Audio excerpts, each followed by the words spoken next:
Sure, girl, you hooked me up, okay? You don't see not an area of ring light in my glasses. What's up? How you doing, Ray of Sunshines? I am your girl, Talisa Ray, wife coach, but also self-love advocate, also relationship guide, also mentor. We are reviewing Ready to Love, Make a Move, okay? Season number 1, episode number 4. They are calling it Keep Your Options Open. I'm calling it Girl Relax. Girl Relax. You need to keep your options open and not be looking at I'm getting beside myself. So let's go ahead and jump into it. So we pick up where Ashlee decides to choose herself. She lets her keeper Donald go. I feel like that was a big mistake on her part. She let him go. Let's just keep it a band. She let him go not because of the incident with the phone, because the man apologized profusely. And like I said to y'all last time, isn't it a two-way street? Couldn't she have called and reached out to him as well? Like, I'm just saying, I understand that we are in the driver's seat in this show, but as my friend Wendell would say, it's all about reciprocation. Reciprocation. Don't expect one person to do all the work and you're supposed to just reap the benefits. Nevertheless, the reason that she is letting Donald go is because she got a Jones for Kirsten. Okay, and she's crying so heavily because she is a sensitive person and she wants to do what she wants to do for herself, which I'm all for. Especially as a recovering people pleaser, you tend to put everybody before you, and so I'm glad that she wants to choose her, but I'm wondering if the choice that she's making is with her nether regions. Because she says, like, he's playing with her. Okay, I get, don't play with me, play with your mama. But the way the man apologized and the way she walked him out and held his hand and the way she hugged him and stuff and the way he's still on her mind throughout this episode tells me that she knows that she made the wrong decision. Nevertheless, we see our first blind date and Verniesha meets Gary. You know, she says she likes Gary, and Gary got nice skin, and they got things in common because he's ambitious. You know, he's in transportation. He a bus driver, y'all. He drive trucks. Not that there's a problem with that. I'm just asking. But then he's also a sports podcaster. Like, he does commentary on sports. And so that makes her think that they are the same as she's feeling him. I don't like him for her. Okay, I'm going to just tell you now. I didn't like him for her, but she seemed to have liked him a whole bunch of a lot. More than I thought was necessary. Then we see Sharese come slither her ass outside to talk to Zadia and offer an apology for her behavior, for the tension in the house, how she wants things to be the way they were before. Let's hit the reset button and try all over again. You know, which I feel like is a great thing. You know, she said after a lot of prayer and contemplation. Girl, after you realize that you sound real silly, okay, that you harping on something that you should not be harping on, that the woman had actually come to you and apologized for offending you, for waking you up and wanting to start fresh. You realize that maybe, just maybe, you were holding a grudge for nothing, that you was being super petty for no reason. Like, that's how I feel. And then she gets upset. Oh, wait. I wrote down, Sharese said that she was the bigger person. Ma'am, you're not the bigger person. Zadia was actually the bigger person. Zadia actually took accountability for her behavior that caused you to feel triggered and unsafe. So who's the bigger person? And then when Zadia expresses, I was really hurt by the names that you were calling me, aggressive and mean. I didn't like them. She said, and I'm just sharing that with you. I wasn't affected by them because I already know who I am. And those words don't describe me as a person. I'm going to stop right there for a second and say how that is so important. The things people say to you, if you aren't grounded in who you are, will affect you immensely. I have just come out of a space where I was affected immensely by words someone said that are in direct opposition of who I am. I think the difference is I don't have no connection with her, Zadia. It's not somebody that I love or that I value. Like, girl, we just getting to know each other. But for me, it was somebody I truly cared for. So it affected me a little bit. But thank God for the tap tap and the reminder of who I am, and what they said is in direct opposition of who I am and who most people see me as.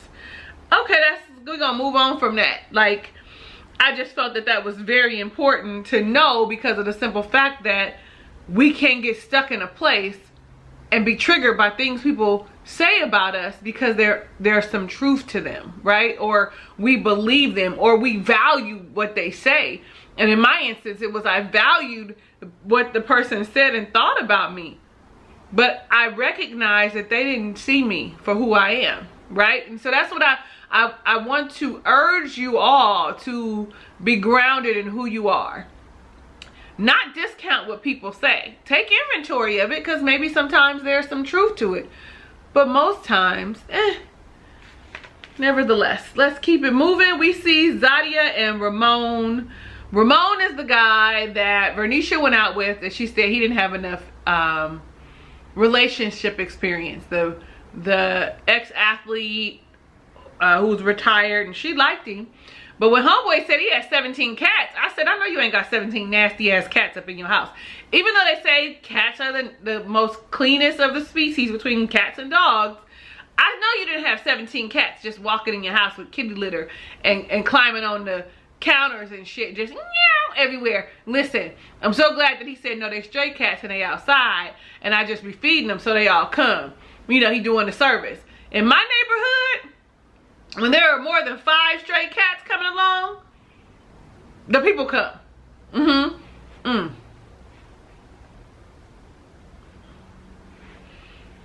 My lipstick. The people show up. They come and get the cats. Okay? They neuter the cats, or neuter the cats. Spay the cats?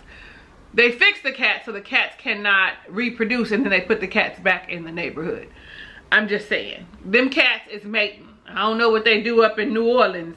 New Orleans. But then he need to call the people. She likes him. They vibe. They have a good time. It's cool or whatever. They don't look like they match to me.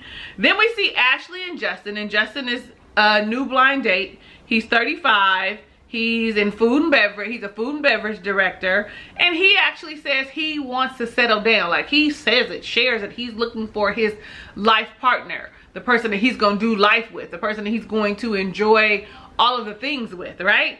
And as I watch her, I'm all like, does she really, like, we like her, right? She's a sweet, kind spirit. You can see that. But when I look at her, I'm always wondering if she's actually living in her truth as she is. Like, is she overcompensating? Is she doing a lot? Because it doesn't always fit naturally for her. Now, I'm not saying that she shouldn't be a lot. She should take up all the space. She should be super extra. But in it, sometimes she does not feel as comfortable as people like my friend, Miss Deshawn Gray, who is extra and exorbitant, but that is who she is and lives in it and takes up space, and you know that that's who she is. It's not an act. For me, sometimes Ashlee feels like lights, camera, action, go. I don't know, maybe it's just me. And then she also, every new date she asks, what's your type? You got a type? What's your type? So for me, I'm always like, what the girl, quit asking people. Ladies, we all have a type. We do. Yes, we do. And I know that this is a blind date and she's concerned, but is he vibing? Is he enjoying your company? And from what I can tell, Justin is like, he's digging her because he wants to talk to her further, right? I don't know.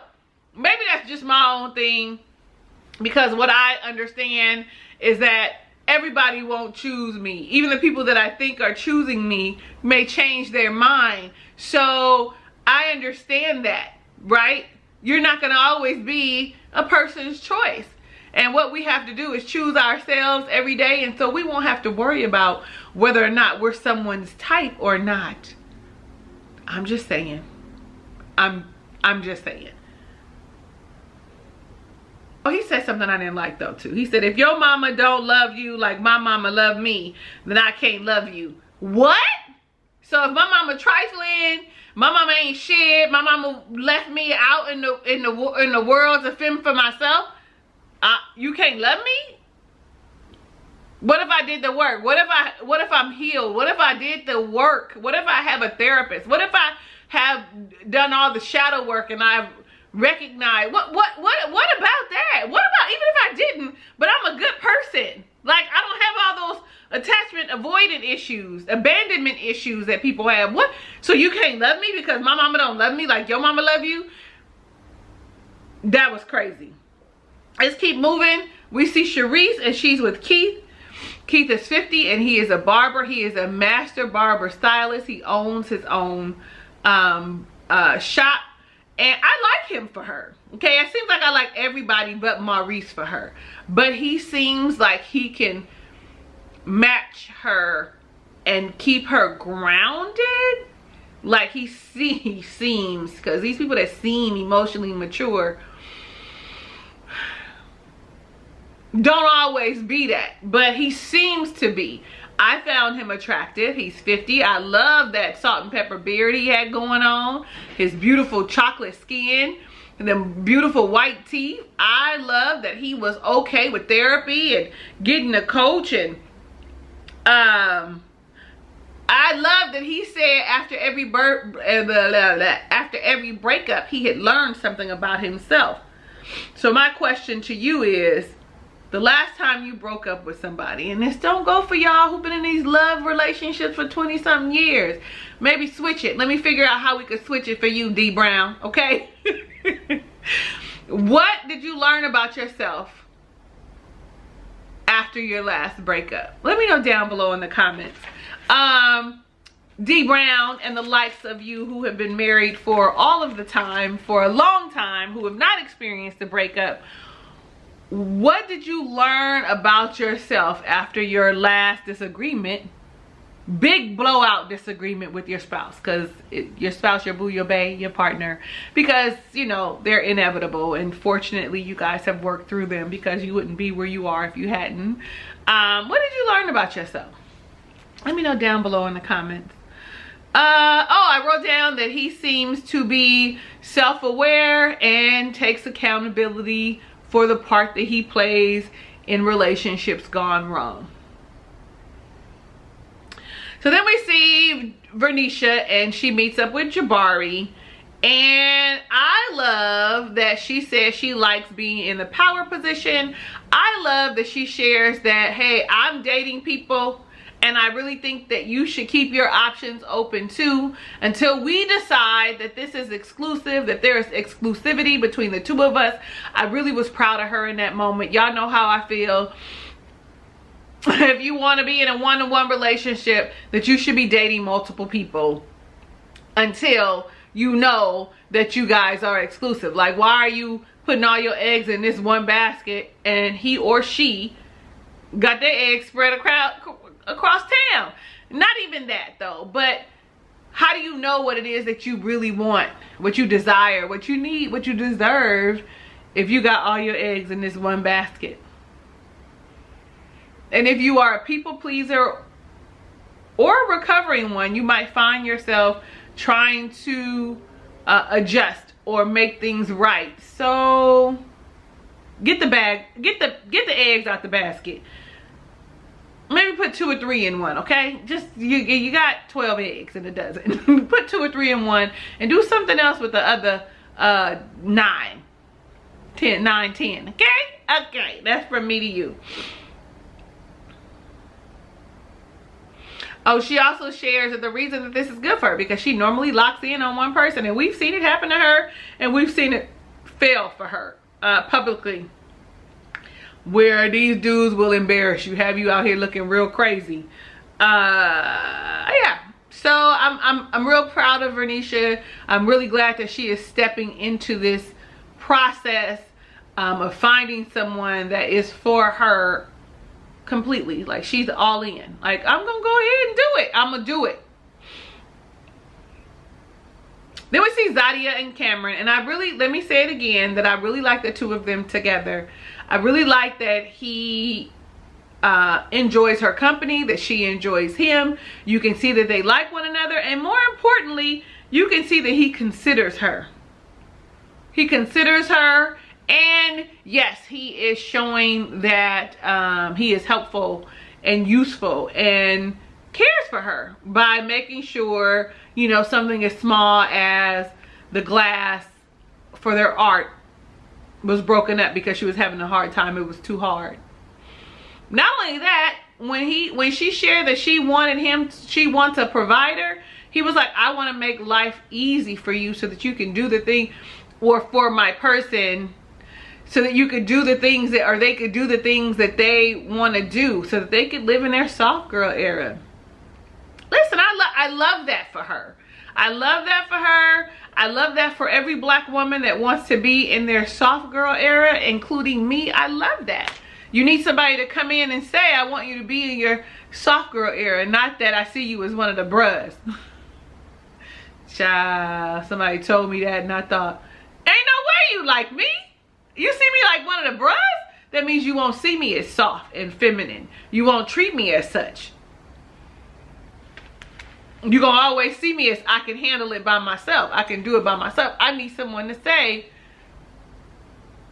she deserves caring and understanding. She deserves someone that desires her. She deserves, right? Like, that's just my own shit. Your shit might look different than mine, and if it do, it's okay. But for me, I need someone who sees me as a woman operating in her divine femininity. And when I do step out and I am this dynamic, powerful being that I am, because I am all of those things, when I come home, that I'm able to take those layers off and be soft and mushy and be like, I want to cry.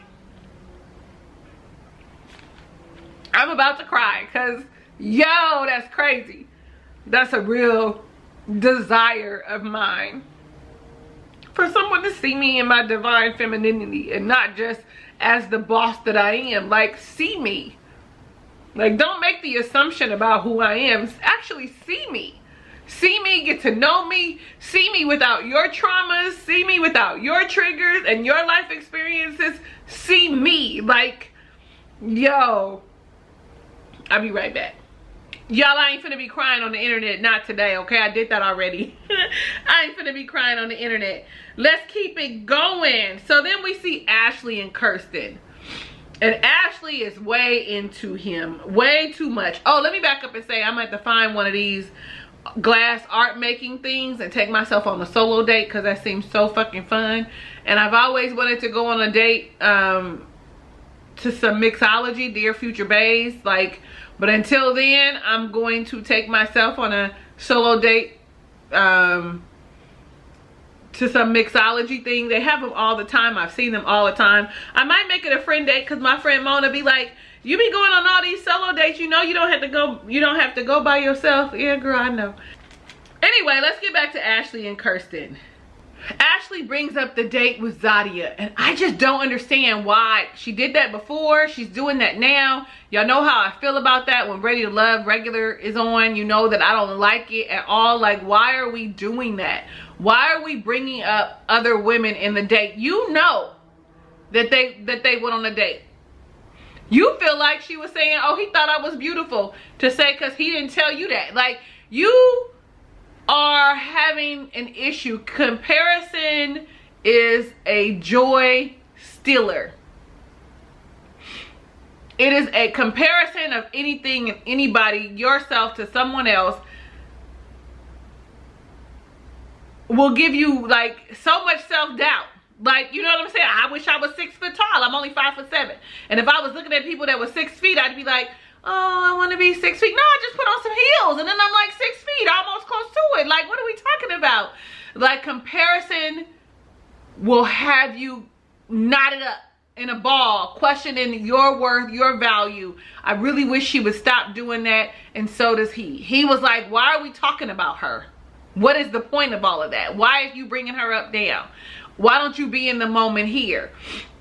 And I get wanting to know where you stand with the person, but you don't have to do that.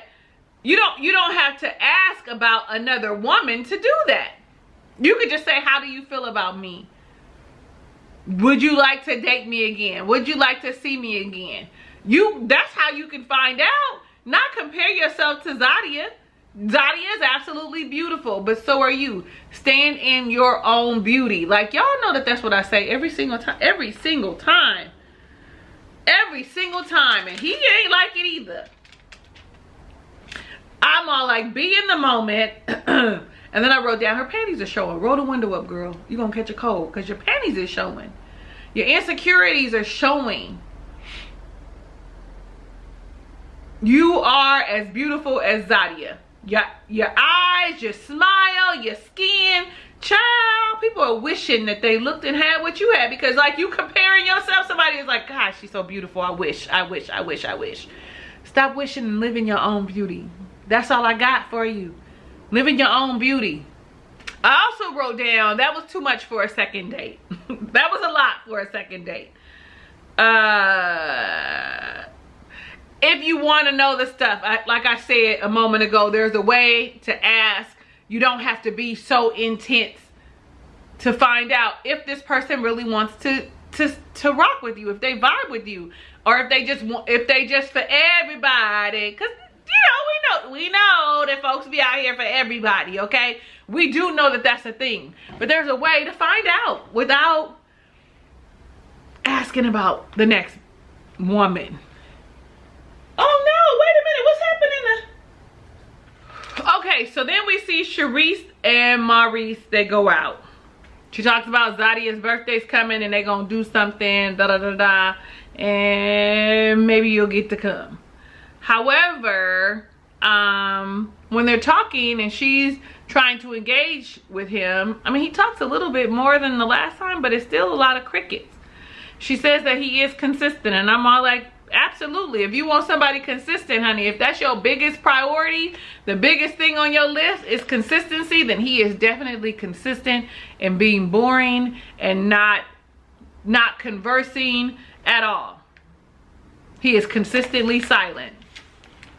So back at the house, it's time to choose. Tamika, it's time to choose. Tamika says, the fellas is here. Let's choose. Time to choose up. Tamika talks to Kirsten when Ashlee walks away. And the reason she talks to Kirsten was because of her meltdown at the beginning about wanting to be chosen. I mean, we all want to be chosen.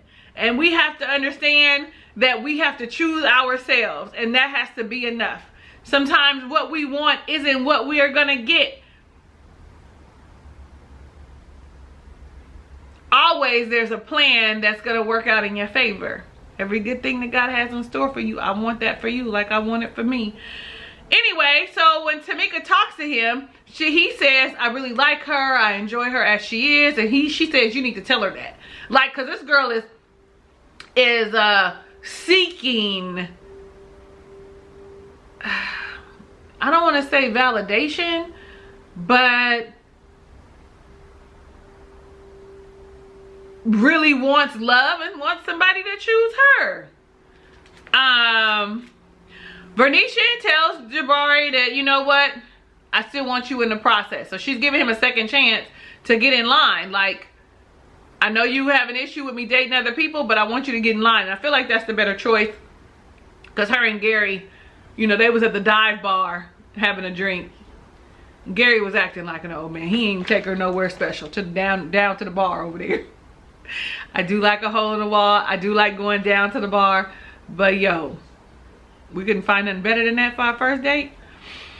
Let's see. Zadia, she sticks with Cameron, and I think that's a good idea. Though her and Ramon had a good time, Cameron is now vested in her. Cameron sees her, wants to be in her life. So I feel like in this instance, he hasn't done anything that would warrant him to get the boot. Like, for me, he is showing up for her and saying that I value you. Like, and his actions are aligning with the words, I value you.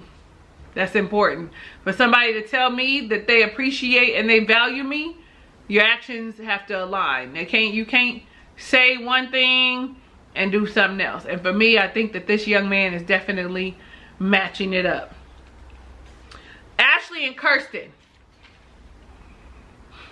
I wrote down, she wants to keep him so bad because she likes him and the way he looks. She likes his aesthetic. And sometimes that's just not enough. You being attractive is just not enough. Me being attractive is just not enough. Sometimes that's just not enough for a person. You've got to have so much more to offer than just your good looks. And she felt like he was combative, and that was a red flag. And I don't know if that, I don't know if it was him being combative or him telling her like, why? Y'all let me know down below in the comments. Do you feel like him asking her, why are you bringing up Zadia? Why do you keep bringing her up instead of enjoying our time together? Do you feel like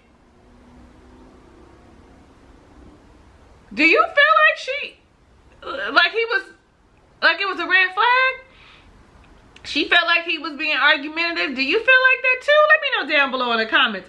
I just feel like he was trying to tell her like, that's not cool. Don't do that. I don't know. Maybe I'm tripping and maybe I just see it differently because I feel like I feel like she shouldn't be doing it. So y'all let me know down below in the comments. I just don't like, I guess I don't like the way that she's putting demands on him and then they close it off. That's it. There's no more. We done with the episode until next week.